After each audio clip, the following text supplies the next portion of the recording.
Manual recount na rin boto king milabas sa mayoralty race ingalalan ing kulay ng kampo ng dating mayoral candidate Mylene Pineda Cayabyab ay ning report.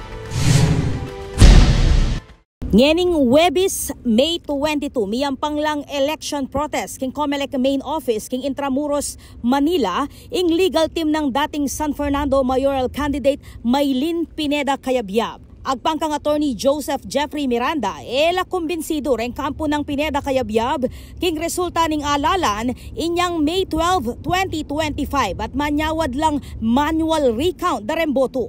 Kaya beking sinumiting reklamo reng migit kumulang 13,000 affidavit of complaint ibat kareng botante San Fernando akera kalan kanu supporters ng Pineda Cayabyab.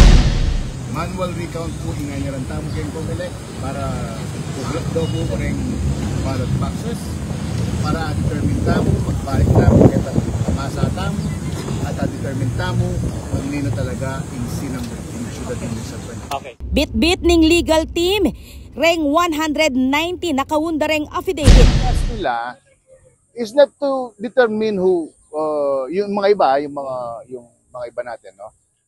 Kung ang hindi na ito yung sino nanalo, sino natalo, totoo ba itong ginagawa natin na process? Okay?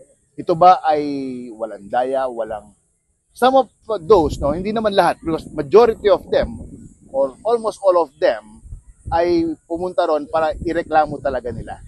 Pero meron din nagpunta na para ma-determine talaga because they are not fully convinced that this is the result of the election. Agpangkang Miranda, iti ingpeka mo munang election protest, amiyampang king COMELEC kaugnening kakayari pa mong alalan. Kawani kang Pineda Cayabyab, miyampang la namang election protest, reng dating councilor candidates, adina Cristel Ato Agustin at Tin Chua.